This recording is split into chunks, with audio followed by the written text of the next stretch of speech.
하나님 감사합니다. 오늘도 우리에게 새날을 허락하셔서 예수님의 사람으로 함께 살게 하시고 하나님의 백성으로 살게 하셔서 감사합니다.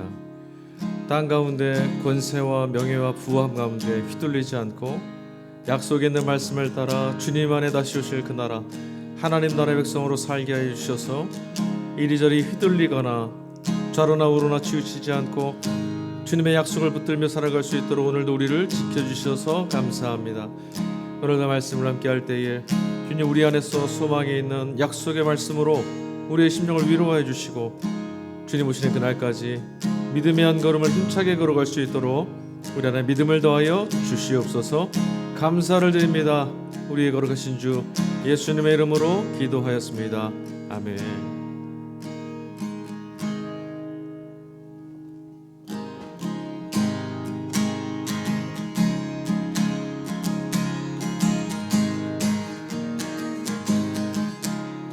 주님 약속하신 말씀 위에서 영원토록 주를 찬송하리라. 소리 높여 주께 영광 돌리며 약속 믿고 굳게 서리라. 주님 약속하신 말씀 위에서 세상 염려 내게 할 때에 용감하게 힘써 싸워 이기며 약속 믿고 굳게 서리라. 굳게 서리 그 영원하신 말씀 위에 굳게 서리. 굳게 서리 그 말씀 위에 굳게 서리라. 주님 약속하신 말씀 위에서 영원하신 주의 사랑이 밉고 성령으로 힘써 싸워 이기며 약속 믿고 굳게 서리라. 굳게 서리 그 영원하신 말씀 위에 굳게 서리. 굳게 서리 그 말씀 위에 굳게 서리라. 주님 약속하신 말씀 위에서 성령 인도하는 대로 행하며 주님 품에 항상 안식 얻으며 약속 믿고 굳게 서리라. 굳게 서리 그 영원하신 말씀 위에 굳게 서리. 굳게 서리 그 말씀 위에 굳게 서리라. 굳게 서리 그 영원하신 말씀 위에 굳게 서리. 굳게 서리 그 말씀 위에 굳게 서리라. 예수님이 말씀하시니 물이 변하여 포도주 됐네. 예수님이 말씀하시니 물이 변하여 포도주 됐네. 예수님 나에게도 말씀하셔서 새롭게 변화시켜 주소서. 예수님이 말씀하시니 물이 변하여 포도주 됐네. 예수님이 말씀하시니 물이 변하여 포도주 됐네. 예수님 나에게도 말씀하셔서 새롭게 변화시켜 주소서. 예수님이 말씀하시니 바디 외어가 눈을 떴다네. 예수님이 말씀하시니 바디 메어가 눈을 떴다네. 예수님 나에게도 말씀하셔서 새롭게 변화시켜 주소서. 예수님이 말씀하시니 죽은 나사로가 살아났다네. 예수님이 말씀하시니 죽은 나사로가 살아났다네. 예수님 예수님 나에게도 말씀하셔서 새롭게 새롭게 변화시켜 주소서. 예수님이 말씀하시니 거친 바다가 잔잔했더네. 예수님이 말씀하시니 거친 바다가 잔잔해졌네. 예수님 예수님 나에게도 말씀하셔서 새롭게 새롭게 변화시켜 주소서. 예수님 예수님 나에게도 말씀하셔서 새롭게 새롭게 변화시켜 주소서. 아멘.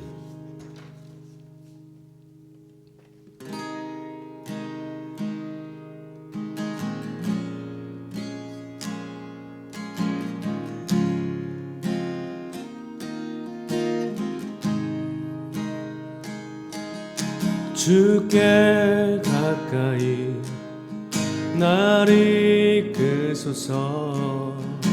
간절히 주님만을 원합니다. 채워주소서. 주의 사랑을 진정한 찬양 드릴 수 있도록 주께 가까이 날 이끄소서. 간절히 주님만을 원합니다. 채워주소서. 주의 사랑을 진정한 찬양 드릴 수 있도록 목마른 나의 영혼 주를 부르니 나의 마음 만져 주소서. 주님만을 원합니다. 더 원합니다. 나의 마음 만져 주소서. 목마른 나의 영혼 주를 부르니 나의 마음 만져 주소서. 주님만을 원합니다. 더 원합니다. 나의 마음 만져 주소서.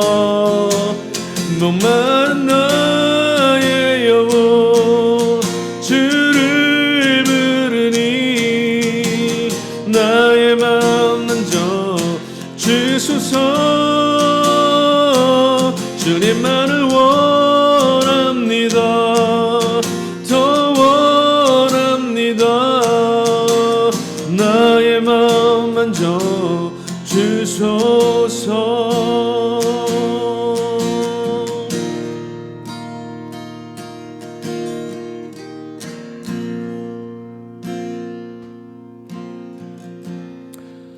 하나님 감사합니다. 오늘 우리가 주님을 갈망하며 나갑니다. 우리들 안에 온전히 살아갈 수 있는 힘과 능력, 세상 가운데서 하나님 나라를 향해서 뚜벅뚜벅 걸어갈 수 있는 능력은 오직 그 믿음은 주님으로부터 오고 있으니, 주의 말씀으로부터만 얻을 수 있으니, 오늘 이 시간 주님이 주신 은혜와 주님 주신 말씀과 주가 함께 하실 그 소망의 약속의 말씀들을 사모하며 이 시간 주 앞에 나갑니다. 하나님, 오늘도 당신의 아들을 통해서 주신 생명을 우리에게 말씀을 갈망하며 당신의 아들 믿음에 걸어가는 우리 모두에게 베풀어 주셔서 세미 가운데, 세상 끝날 가운데 하나님 부르신 그 약속의 날들을 향해서 한 걸음 한 걸음 성실하게 진실되게 생명을 길어오며 걸어갈 수 있는 우리 모두의 걸음이 되도록 인도하여 주시옵소서. 하나님, 오늘도 위로의 말씀, 약속의 말씀 허락해 주실 줄 믿습니다. 이 말씀이 우리 삶 가운데에 적용되고 우리 가운데에 정말 삶을 이끌어가는 능력으로 경험할 수 있는 은혜 허락하여 주시옵소서. 감사하며 거룩하신 우리의 주 예수 그리스도의 이름으로 기도하였습니다. 아멘.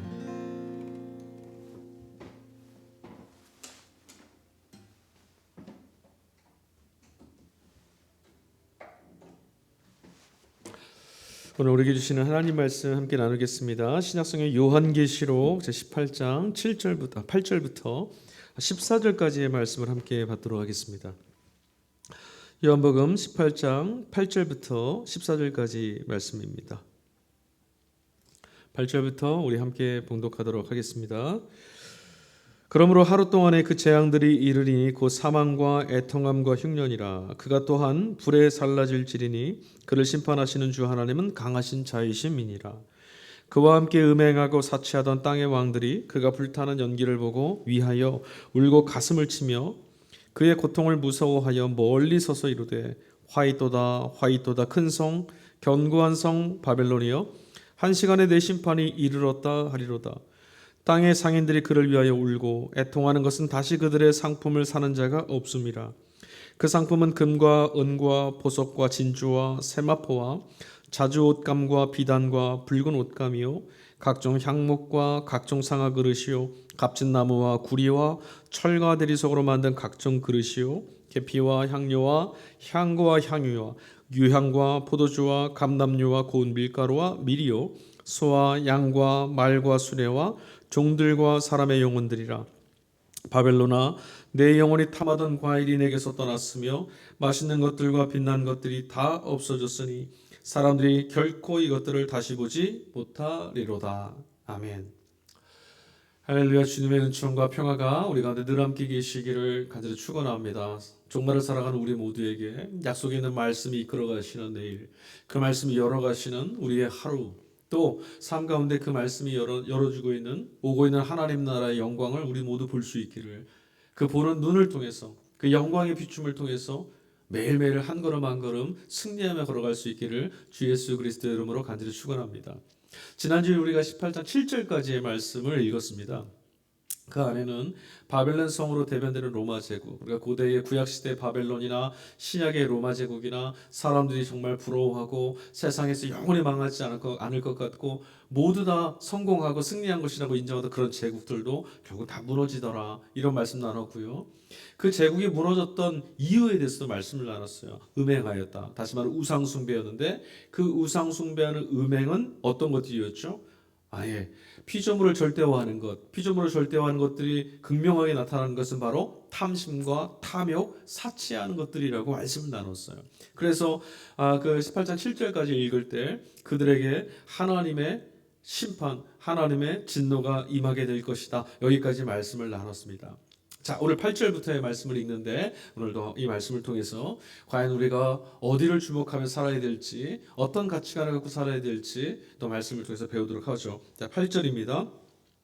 그러므로 하루 동안에 그 재앙들이 이르리니 곧 사망과 애통함과 흉년이라. 그가 또한 불에 살릴지리니 그를 심판하시는 주 하나님은 강하신 자이심이라.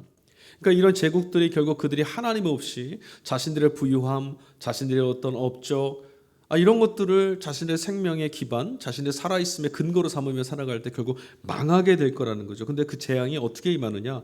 영원할 것 같지만 하루 동안의 재앙이 이르르고 사망과 애통과 흉년이 가득하게 될 거다, 이렇게 말씀하고 있습니다. 로마 황제와 그 체제는 극도의 사치와 극도의 부, 이런 칩으로 자기들의 권위와 자신들의 권좌를 자랑했습니다.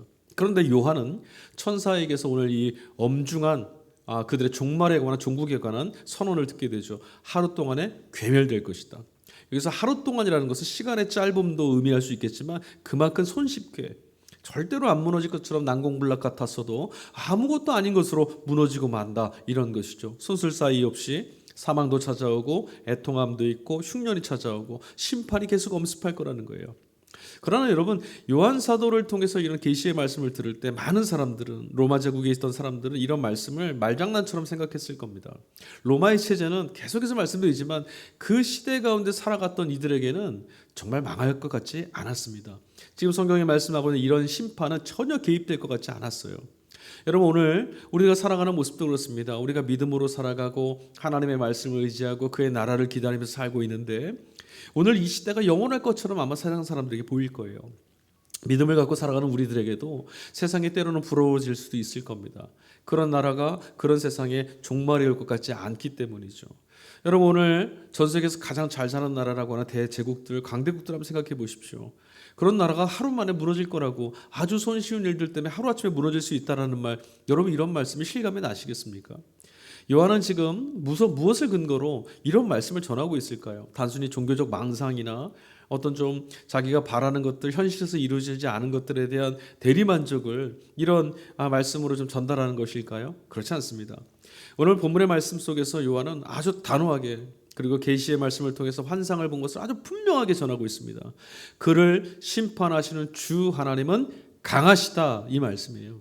여기가 그가 전하고 있는 이 계시가 얼핏 우리에게 믿어지지 않더라도 분명히 우리가 귀 기울여 들어야 될 이유가 바로 이 한 문장에 들어있죠. 심판하시는 주 하나님은 강하시다.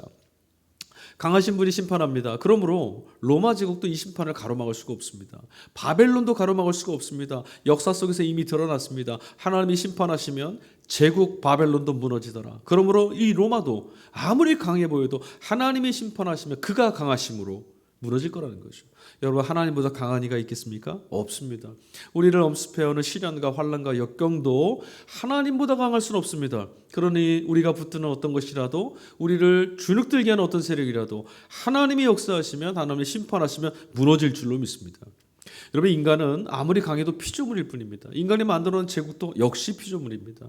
우린 결국 시간 앞에 그냥 던져질 뿐입니다. 역사가 흐르면 다 무너집니다. 우리는 우리가 쓰고 있는 안경을 통해서 세상을 바라볼 뿐입니다. 우리가 보고 싶어하는 것들을 보고 우리가 듣고 싶어하는 것들만 듣습니다. 세상 자체를 이게 어떻게 흘러가고 있고 어떻게 역사되고 있는데 우리는 실체를 꿰뚫어 알지 못한다는 말이죠. 그러나 성경은 분명히 말합니다. 이 모든 것들은 하나님이 지으셨다. 그가 창조주이시다. 그리고 이 모든 역사가 결국은 맞춰질 것인데 하나님이 완성시키실 것이다.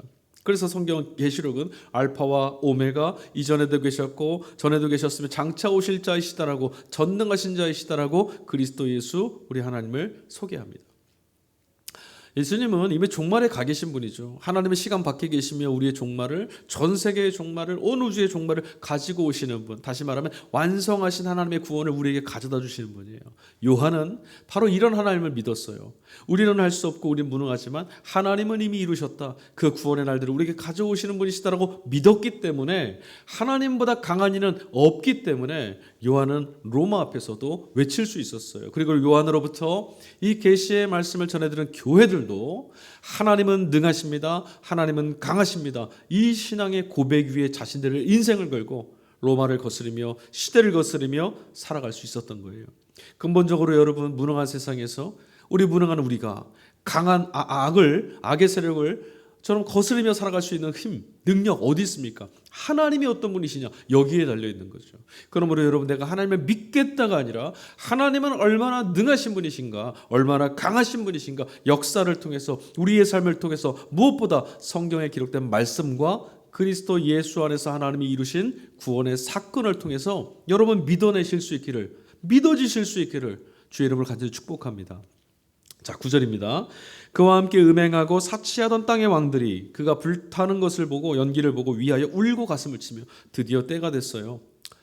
드디어 악에게 합종연행하며 로마에 기웃거리고 바벨론의 문명에 그들의 힘에 의지하던 세력들이 다 그들의 멸망하는 것을 보게 됐습니다. 가슴을 치며 후회하는 일들이 벌어지기 시작했어요. 그런데 여러분, 요한계시록이 기록됐던 시기와 로마 제국, 바벨론이라고 지칭됐고 또 이 계시록 말씀 안에서 하나님의 심판이 임할 것이라고 했던 그 대상 로마의 멸망 시기는요, 겹치지가 않아요.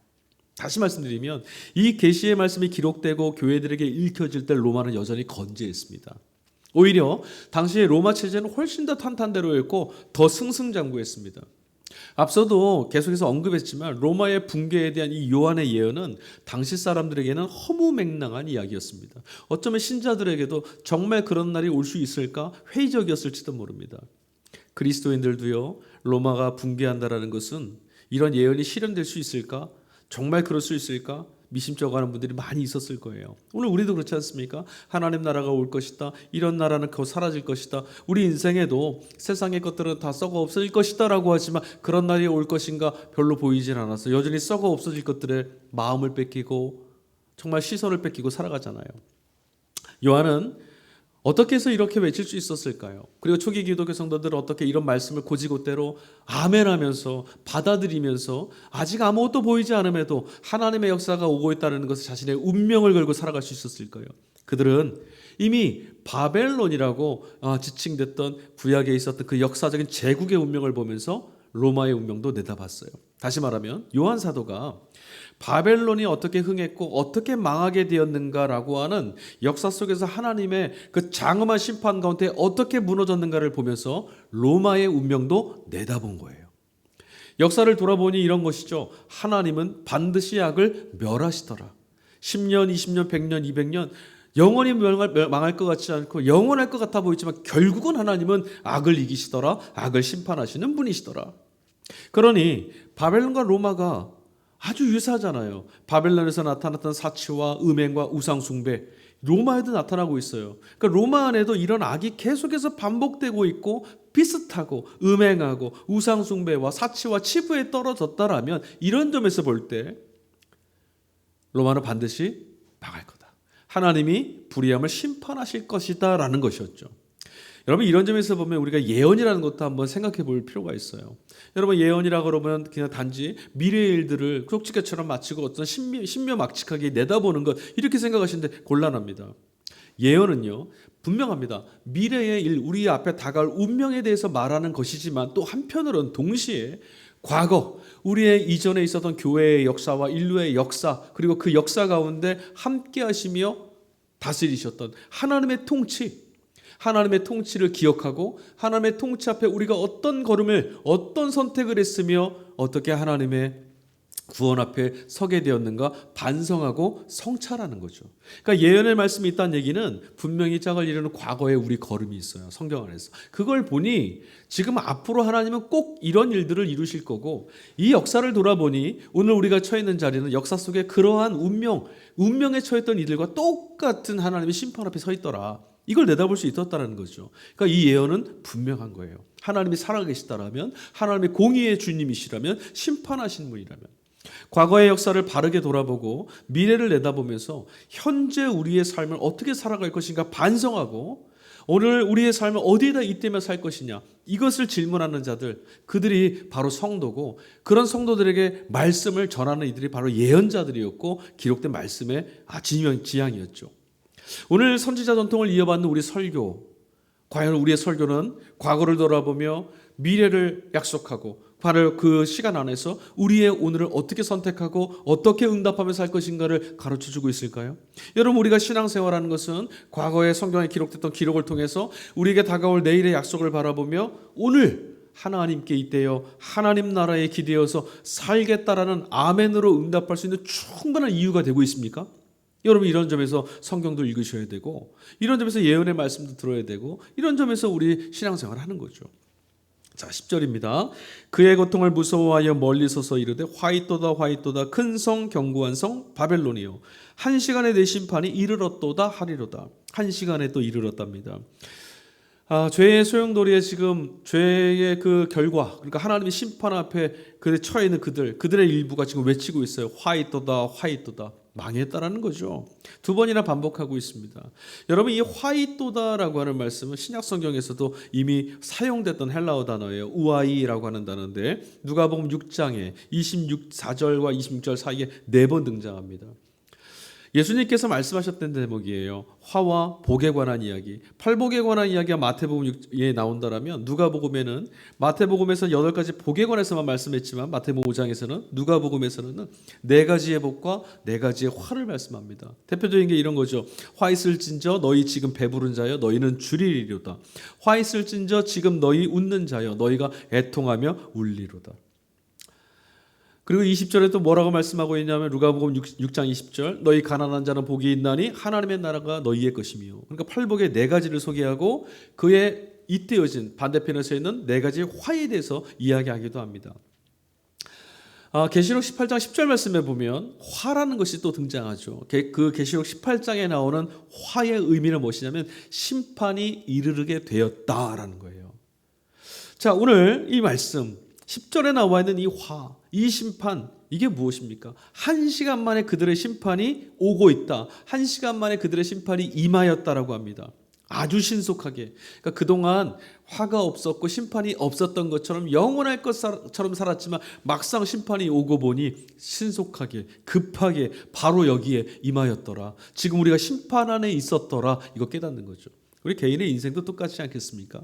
죽음이 없을 것처럼 살지만 그래서 큰 소리 떵떵 치고 살고 자랑하고 으스대고 그런 것들 부러워하고 그런 것들에 기대어 살지만 여러분 내 앞에 내 운명의 마지막 시간이 내 목전 앞에 서 있는 순간을 돌아보면 인생은 늘 죽음 앞에 서 있었고 인생은 늘 하나님의 심판 앞에 서 있었다라는 거죠.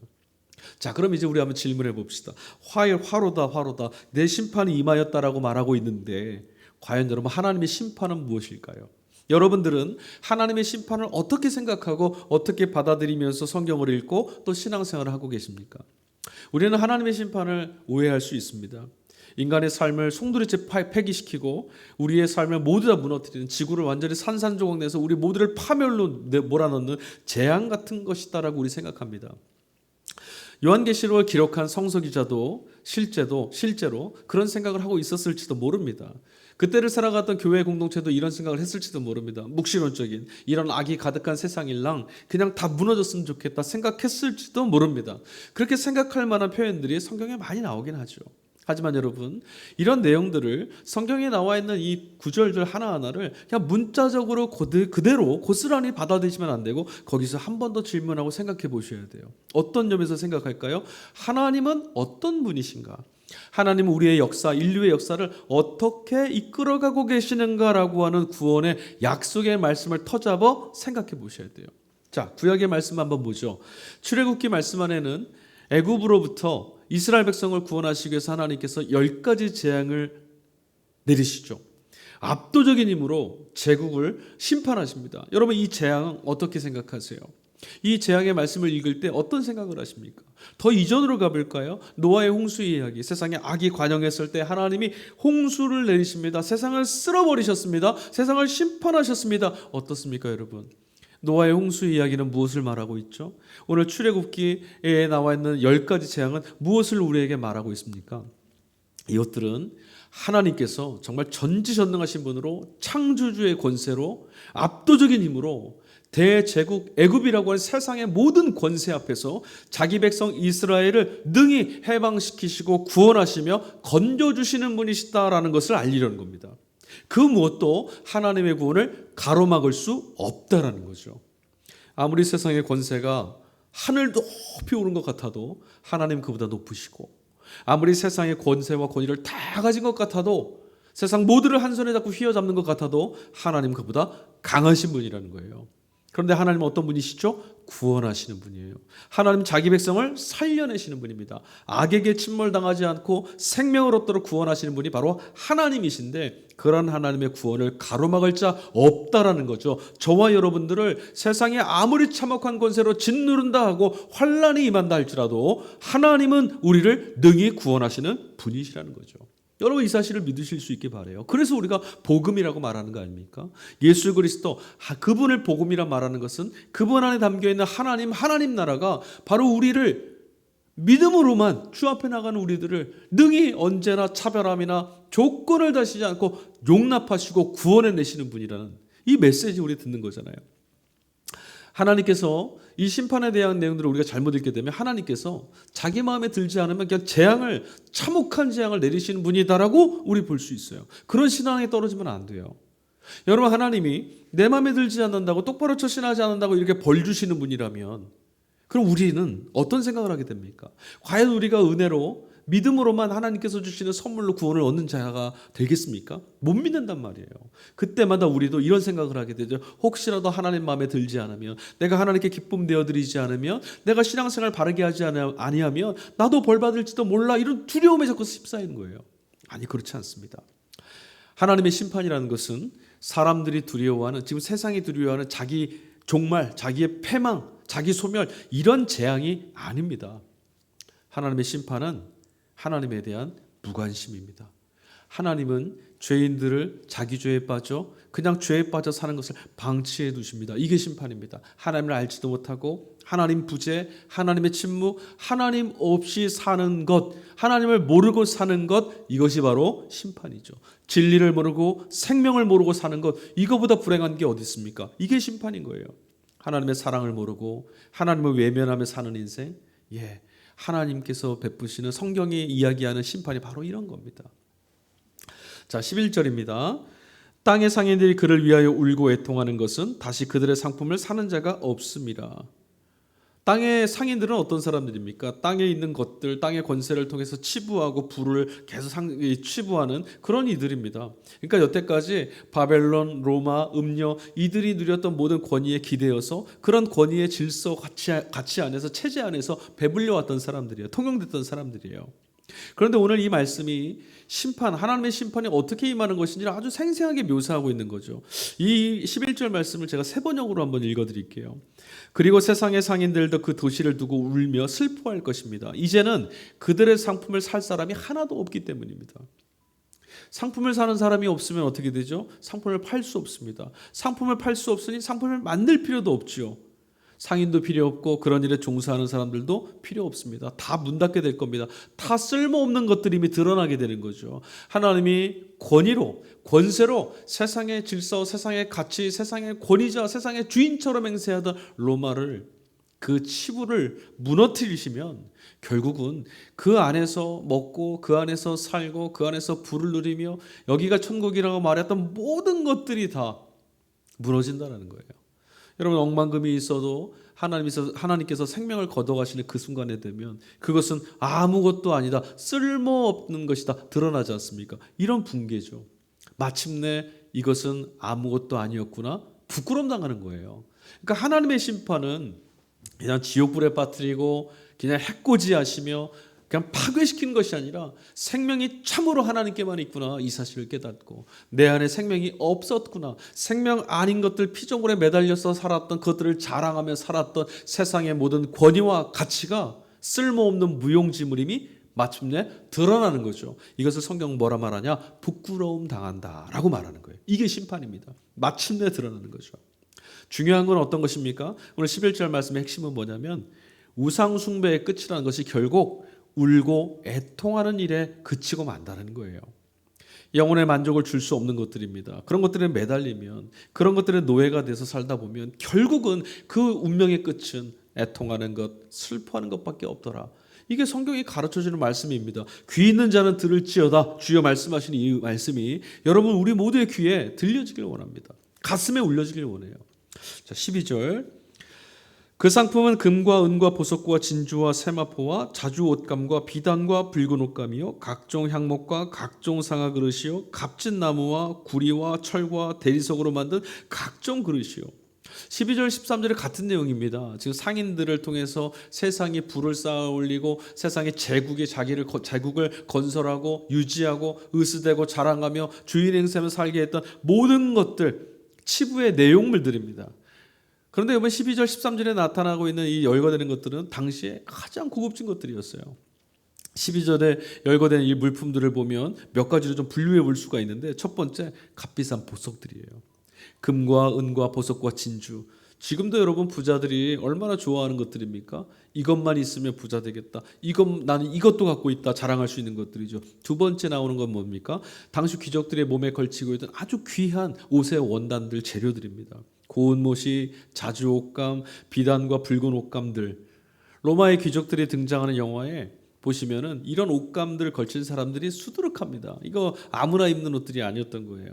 셋째, 그릇 종류가 등장합니다. 그 그릇의 재료를 한번 보세요. 대단합니다. 향나무나 상아로 만든 기구, 값진 나무, 구리, 쇠, 대리석, 이런 걸로 그릇을 만든 거죠. 여러분, 요즘에 부자 상위 1%에 속하는 귀족, 그 부자들이라 할지라도 로마 귀족들이 쓰던 이런 정도의 사치는 아마 못할 겁니다. 그런데도 지금도 오늘 시대의 사람들은 로마가 패망하고 망하고 무너졌던 그 로마가 누렸던 사치를, 그 로마가 가지고 있던 부유함을, 그 로마가 가지고 있던 복을 우리도 갖고자 매달리고 살고 있어요. 여러분, 그런 것들은 결국 허무만 남았었고, 오늘 앞서 말씀을 읽었던 11절 말씀처럼 애통함과 슬픔으로 결국 역사 속에 먼지로 흩어지고 말았던 것들일 뿐인데 여전히 그것들을 우리가 추구한다는 거죠. 여러분, 그렇게 소유하는 것으로가 아니라 존재, 하나님께서 나를 이곳에 있게 하셨다, 어떤 것으로 나를 덧입고 덧붙여서 내가 아니라 하나님이 주목했던 그 한 사람, 그 존재로서의 기쁨, 존재로서의 용납, 존재로서의 환희, 이런 것들을 우리가 더 깊이 느낄 수 있고 경험할 수 있어야 되거든요. 나를 찾는다는 거죠. 다시 말하면 여러분, 이거 어떻게 가능하겠어요? 이런 것 없으면 죽을 것 같았던 우리가 어떻게 이런 것들과 비교할 수 없을 만큼 아름다운 나를 어떻게 찾겠습니까? 돈이 없으면 비굴하고 돈이 없으면 비루해지는 그런 불행한 나라고 생각해 왔는데, 그런 것 없어도 당신은 귀합니다. 여러분, 나는 천하보다 귀한 존재입니다. 이런 희열을 어디서 경험할 수 있겠습니까? 하나님 앞에서만, 하나님 안에서만 경험할 수 있어요. 우리가 예수님 믿는다라는 게, 우리가 하나님을 믿는다라는 게 창조주, 우리의 존재를 있게 하신 그분에게 돌아가서 그분이 보셨던 우리가 어떤 존재인지를 깨닫는 겁니다. 세상 안에서 여러분, 우리는 먼지 같았고, 세상 안에서 우리는 늘 주눅들었고, 세상 안에서 늘 도구처럼, 노예처럼 살았습니다. 그러나 하나님께로 돌아와 보면, 말씀 앞에서 보면 하나님은 늘 똑같은 말씀하십니다. 내가 너를 사랑한다. 너는 천하보다 귀한 존재다. 여러분, 그런 이들, 하나님 앞에 귀한 존재임을 내가 깨닫게 되면 일용할 양식을 내게 주옵소서라고 했던 예수님의 기도, 우리 지난주에도 말씀 나눴지만 솔로몬의 모든 영광으로도 이 꽃 하나만 못하다고 했던 그 말씀들 실감하게 됩니다. 아무것도 둘러입지 않고 아무것도 가지고 있는 것 같지 않아도 하나님이, 만유의 주인님이신 하나님께서 내 아버지가 되시고 내 영혼과 나의 인생과 삶을 주목해 보시며 그가 도우시고 그가 함께 하시는 인생이라 얼마나 복된 겁니까? 어떤 것에 의해서 비교에 내몰리지 마십시오. 우리를 비교할 수 있는 건 없습니다. 하나님이 우리를 유일한 존재로 빚어주셨기 때문이죠. 그리고 그런 우리를 위해서 당신의 모든 것을 아낌없이 주시지 않았습니까? 그 하나님이 베푸신 사랑, 십자가의 사랑을 여러분 표징 삼으셔서 비교에 내몰리지 않고 세상 안에서도 부유한 자로, 세상 안에서도 지혜로운 자로, 세상 안에서도 복된 자로 살아가실 수 있기를 주 예수 그리스도의 이름으로 간절히 축복합니다. 자, 13절. 계피와 향료와 향과 향유와 유향과 포도주와 감람류와 고운 밀가루와 미리오, 소와 양과 말과 수레와 종들과 사람의 영혼들이라. 13절도 앞서 읽은 12절 말씀 열거와 똑같이 고급스러운 물품들이 계속 나옵니다. 계피, 향료, 향과 향유, 유향들, 모략들, 우리의 후각 아주 즐겁게 해주는 것들이죠. 포도주와 감람류와 밀가루와 밀은 우리의 식감을 아주 즐겁게 해주는 겁니다. 소와 양과 말과 수레와 종들은 우리들의 재산 목록, 그 시대에 가장 고귀했던 것들이에요. 그러니까 재산 목록이죠. 마지막으로 언급된 사람들의 영혼들, 이건 뭘 뜻할까요? 종들을 말합니다. 그러니까 지금 13절에 나오는 것들은 우리가 소유함으로 누릴 수 있는 모든 것들입니다. 사람들은 로마 시대나 지금이나 모두 다 멋지고 값나가고 사치하고 귀한 것들, 이런 것들을 거래하고 내 재산을 늘리려고 전신전력합니다. 재산을 늘리려는 이유는 뭐라 그랬죠? 소비력. 내가 이만한 것들을 가질 수 있는 능력이 있다. 이걸 통해서 나의 내일도 안전하게 지킬 수 있다라는 착각 속에 빠지기 때문에 그래요. 위로받고 싶은 거죠. 그런 일에서 성공을 거둔 사람들을, 우리는 또 이 세대는 성공한 사람, 정말 훌륭한 사람, 복받은 사람 높이 치켜 올립니다. 우리 자신이나 우리 자녀들도 그런 사람들이 되기를 좀 원하고, 그런 사람들처럼 살아봤으면 하는 갈망을 갖기도 합니다. 그런 성공을 거둬야만 조금이라도 이런 세상을 편하게 살아갈 수 있다라고 우리 생각하기 때문이죠. 일면 사실입니다. 이런 열망을, 이런 간절함을 우리가 그냥 폄하할 수는 없고 그냥 다 무시할 수는 없습니다. 우리는 이 땅을 살고 있기 때문이죠. 아무리 돈만 갖고는 행복하지 않다고 그래도 돈이 없이는 살 수 없어요. 그것들을 통해서 우리가 일정한 삶을 누릴 수 있습니다. 하나님이 도구로 주신 것들이기 때문에 그걸 통해서 이런 세상을 살아야 되는 거죠. 문제는 이걸 어느 정도까지 우리가 가져야 되고 어느 정도까지 우리에게 필요하냐는 거죠. 여러분, 돈을, 재물을, 물신을 신처럼 받들게 하는 이런 체제 안에서는 이미 임계점을 넘은 것 같아요. 어느 수준까지라는 게 없는 것 같습니다. 아무리 가져도 부족해하고요. 아무리 채워도 늘 비어있고 아무리 누리고 있어도 만족을 못합니다.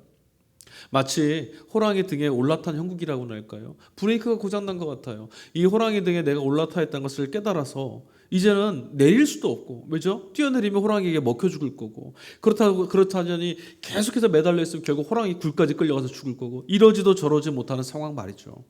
그러나 여러분, 이런 상황이 우리에게 처해지는 이런 시대가 결국은 언젠가 영혼이 파괴되고 삶이 무너지고 앞서 종말과 심판, 하나님 심판 앞에 선 부끄러운 모습, 그런 순간을 우리가 맞이하게 될지도 모를 일 아니겠습니까? 저는 이런 문제가 우리들 모두 우리 사회가, 이 나라가, 이 민족이, 이 온 땅에 경험해야 될 운명이기도 하지만 우리 개개인이 주님이 다시 오시는 그날 이전에 우리 개개인이 맞이할 종말, 우리 개개인의 운명과도 연결되어 있다고 믿어요. 여러분, 우리 그런 순간을 미리 준비하는 게 영적 지혜 아니겠습니까? 우리 각자에게 찾아올 주님이 부르시는 그날 말이죠. 고급스러워 사치스러운 것, 세상에 자랑하는 것들 때 우리의 마음을 뺏기고 우리 삶의 지향을 비틀거리며 살아간다면 이보다 어리석은 게 어디 있겠습니까? 오히려 거꾸로 그런 시간이 오기 전에 우리가 갖고 있는 것을 오히려 다 나누고 우리가 갖고 있는 것들로 또 자유로워져야 되지 않겠습니까? 이러면서 여러분, 요즘에 이 사입이나 시한부 종말론자들, 이런 이들 보면 참 어리석고 거짓말장이라는 게 너무 선명하게 드러납니다. 여러분, 시한부 종말론자들 한번 보세요. 이제 곧 하나님이 주님을 보내시고 세상에 종말이 올 거다. 그러나 그들이 살아가는 모습을 보십시오. 그들은 명성 얻기를 좋아하고 돈을 갖기를 좋아하고 사치하기를 좋아하고 부동산을 갖기를 좋아하고 마치 이 땅에서 오래 살고자 꿈꾸는 사람들처럼 보이지 않습니까? 그러니 거짓말이죠.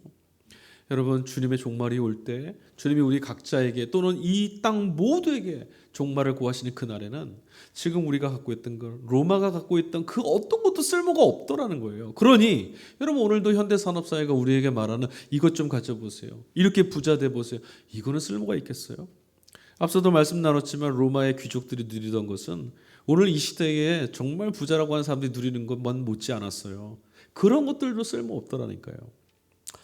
역사를 통해서 우리 또 배워야 될 줄로 믿습니다. 앞서도 말씀드렸지만 예언의 말씀은 과거를 통해서 바벨론도 로마도 무너졌지 않느냐, 그런 것들도 하나님 앞에서 다 쓸모없는 것 아니더냐, 종말 앞에 하나님의 때에 하나님 앞에서 아무것도 자신을 보여줄 수 없고 가치 없고 오히려 부끄러움 당할 일들 아니더냐. 그러니 주님이 이제 다시 오실 터인데 그날을 바라보는 오늘 우리가 어떻게 살아야 할 것인지 선택하라. 귀 기울여서 이 말씀을 들으실 수 있기를 바랍니다. 자, 14절. 바벨론아, 내 영혼이 탐하던 과일이 내게서 떠났으며 맛있는 것들과 빛난 것들이 다 없어졌으니 사람들이 결코 이것들을 다시 보지 못하리로다. 심판이 이어지고 있습니다. 내 영혼이 탐하던 과일, 이게 떠났답니다. 여러분, 이 말씀 아주 강력한 말씀이죠.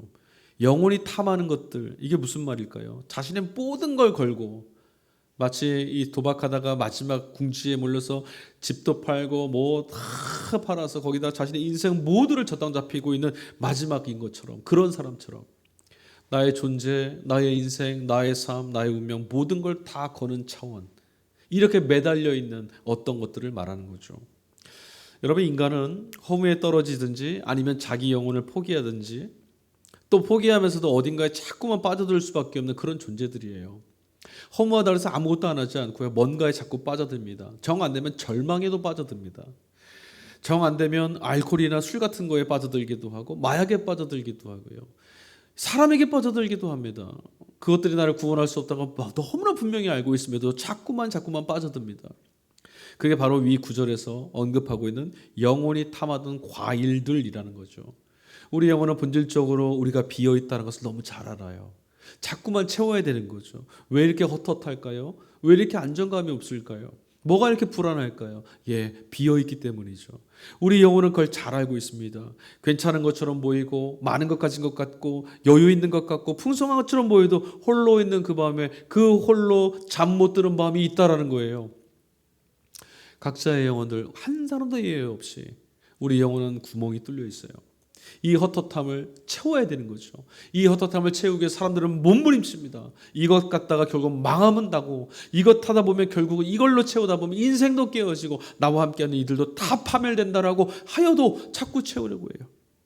그런 정도는 아니더라도 이것을 채워봤자 내 인생에 아무런 도움이 되지 않는다, 역사를 통해서 말씀을 통해서 삶을 통해서 그렇게 배웠음에도 여전히 그런 것들로만 채우려고 합니다. 자족하는 법을 배우지 못해요. 여러분, 우리는 어떻게 해야 이런 내 영혼이 비어있는 것 같은 이 영혼이 탐하던 이 과일을 다시 채울 수 있을까요? 무엇으로 채워야 될까요? 요한은 과일과 맛있는 것과 빛난 것들 다 없어질 거라고 말합니다. 세상에서 이것 있으면 이것 있으면 된다고, 이것만 있으면 좋지 않겠느냐고, 정말 그래 보이는 것들, 그런 것들도 다 없어질 것들이랍니다. 사랑하는 성도 여러분, 우리 영혼은 오직 하나님 안에, 그리스도 예수 안에 있을 때, 그 안에 있는 나 자신을 바라볼 때, 성령의 감동을 통해서 내가 하나님 되시는 삼위 한 분이신 삼위일체 하나님 안에 거하고 있는 존재라는 걸 우리가 깨닫게 될 때, 그때 우리는 비로소 충만한 영혼의 만족을 얻을 수 있어요. 충만한 영혼의 만족을 얻는 사람은 자유롭습니다. 어디에 내몰리지 않습니다. 비교와 경쟁에 내몰리지도 않고 세상이 말하는 종말과 두려움 앞에서도 의연합니다. 언제나 평안합니다. 왜요? 강하신 하나님, 구원하시는 하나님, 그분이 바로 나를 구원하시는 나의 아버지 되시고, 그리스도 예수께서 나와 함께 하시며 하나님 앞에 신원하시고, 성령께서 내가 그 나라 백성임을, 그의 자녀됨을 입증하여 주시니, 그러니 이보다 더 부러울 건 없는 거죠. 여러분, 영혼이 풍성함을, 영혼이 안정됨을, 영혼이 복되다는 것을 말씀을 통해서 여러분 발견하실 수 있어야 돼요. 예수를 믿는다는 건 바로 이런 것 아니겠습니까? 왜 예수님께서 이 땅에 오신 목적이 양으로 하여금 생명을 얻되 풍성히 얻게 하시려고.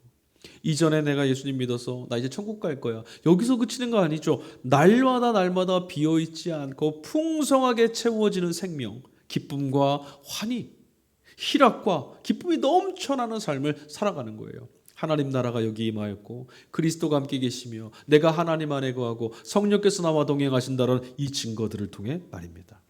사랑하는 교회 여러분, 오늘 계시록 말씀을 통해서 하나님께서 우리를 이런 시대와 반대로 우리를 어떻게 건져주시고 우리의 구원의 근거가 어떻게 되어주시는지를 오늘 말씀을 통해서 배우십시오. 또 하나님을 믿으니 예수님을 믿으라고 하셨던 주님 말씀처럼 주님의 말씀을 믿고 따르셔서 시대의 역사를 가로질러 하나님 구원을 열어놓으셨고 그 구원을 우리에게 허락하셨던 그 구원을 누리시기 바랍니다. 바벨론도 무너졌고 로마도 무너졌습니다.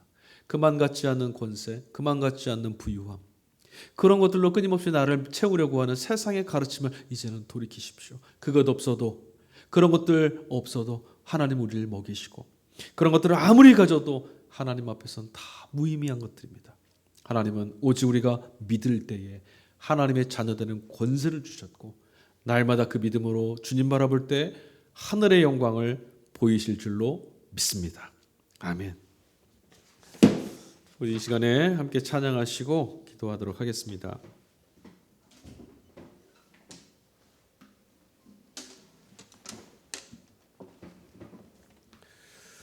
생명을 발견한 사람은 생명을 향해서 갈망하지 않을 수가 없습니다. 참된 구원을 경험한 사람은 날마다 그 구원을 향해서 달려가지 않을 수가 없고, 사랑을 발견한 사람은 그를 향하지 않으면 잠들 수가 없습니다. 목말라 있는 사슴, 그 사슴에게 필요한 게 뭐겠습니까? 해가라는 거죠. 시냇물 찾는 겁니다. 여러분, 사랑하는 성도 여러분, 우린 예수 그리스도 안에서 생명을 발견한 사람들입니다. 하나님의 구원과 하나님의 자비와 은혜를 경험한 사람들입니다. 그렇다면 여러분, 세상 가운데서 다 쓰러지고 없어질 그런 것들이 아니라 영원토록 우리의 생명의 근거가 되어주시는, 영원토록 우리 인생과 삶의 영혼의 기쁨이 되시는 그 하나님을 갈망하고 그 주님을 갈망하며 살아갈 수 있으시길 바랍니다. 그래서 우리가 날마다 이런 고백했으면 좋겠어요. 주님, 내가 주님으로만 목마릅니다. 주님으로만 목마를 수 있는 참된 진리와 생명을 분별하여 아는 자, 참으로 귀한 것들을 깨달아 아는 자가 되게 해달라고 우리 찬양으로 부르고 함께 간구하면서 기도하도록 하겠습니다.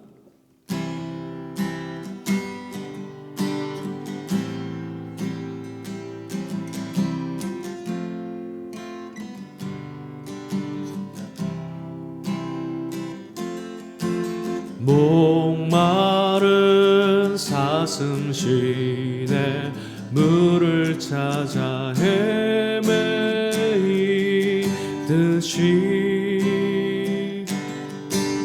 내 영혼 주를 찾기에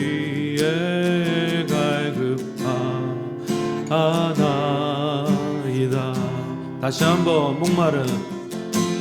목마른 사슴 시내 물을 찾아 헤매이듯이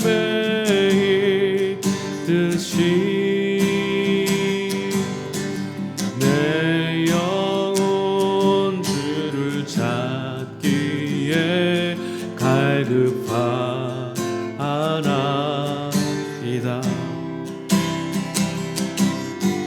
주님만이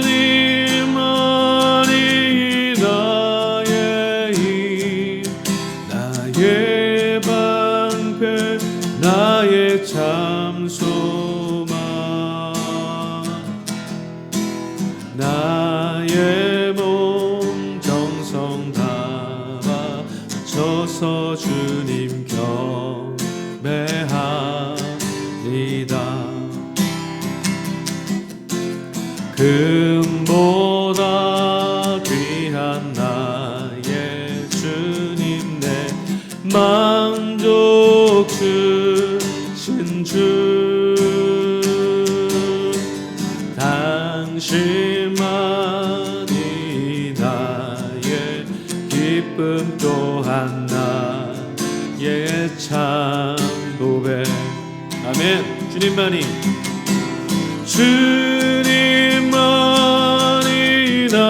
나의 힘, 나의 방패, 나의 참 소망,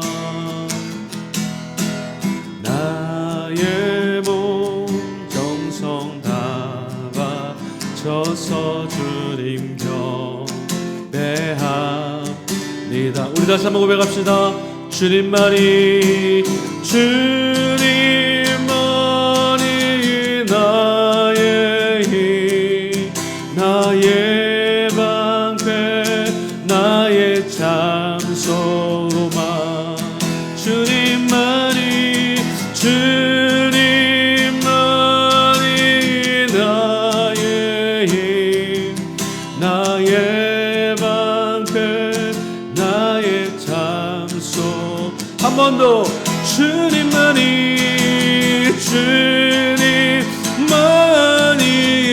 나의 힘, 나의 방패, 나의 참 소망, 나의 몸 정성 다 바쳐서 주님 경배합니다.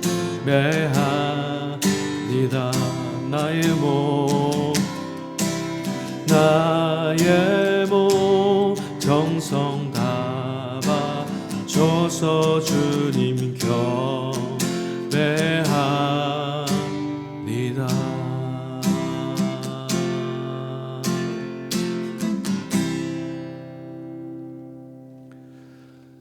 하나님 감사합니다. 천하보다 귀한 생명을 우리에게 허락해 주시고 천하보다 귀한 당신의 아들의 생명을 우리에게 주셔서 오늘도 우리에게 그 귀한 보배를 깨어지고 상해 있는 질그릇 같은 우리의 삶에, 우리의 영혼에 부어주셔서 예수 그리스도의 이름으로, 예수 그리스도의 생명으로 살아가게 하시니 감사합니다. 주님, 우리 안에 참된 것들을 바라볼 수 있는 믿음의 눈을 열어주셔서 감사하고, 우리 안에 거짓된 것들을 분별할 수 있는 귀를 열어주셔서 감사합니다.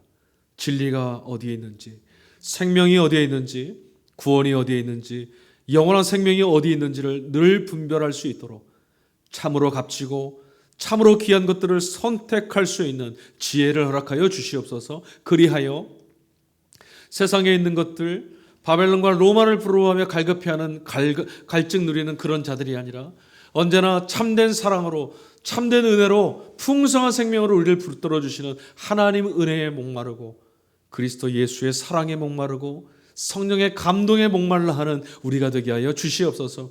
오늘도 우리 가운데 동행하시며 역사하시는 하나님의 흔적을 발견하기를 힘쓰고, 오늘도 우리에게 말씀하신 하나님의 위로의 말씀을 듣기를 갈망하고 소망으로 인도하신 하나님 말씀에 붙들려 정말 내일로 이끌어주시는 역사의 날, 종말의 날을 향해서 이끌어주신 하나님의 뜻 가운데에 순종하며 걸어갈 수 있도록 우리를 이끌어 주시옵소서.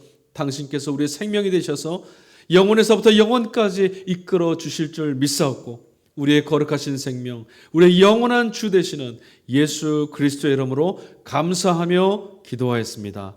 아멘. 주기도문을 하시면서 예배를 마치도록 하겠습니다. 하늘에 계신 우리 아버지여, 이름이 거룩히 여김을 받으시오며 나라의 임하옵시며 뜻이 하늘에서 이루어진 것 같이 땅에서도 이루어지이다. 오늘날 우리에게 일용할 양식을 주옵시고 우리가 우리에게 죄 지은 자를 사하여 준 것 같이 우리 죄를 사해 주옵시고 우리를 시험에 들게 하지 마옵시며 다만 악에서 구하옵소서. 대개 나라와 권세와 영광의 아버지께 영원히 있사옵나이다. 아멘.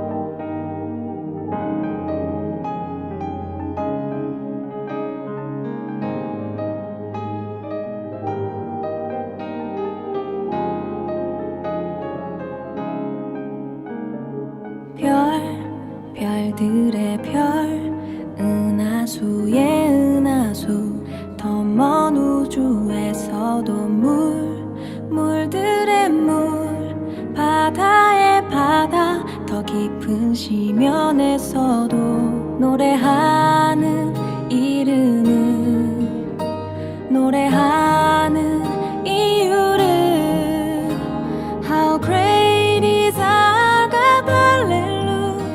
How great is our God, hallelujah. 주의 손길이 닿은 그곳 곳마다 그대를 참을 수 없는 기쁨으로 노래하네.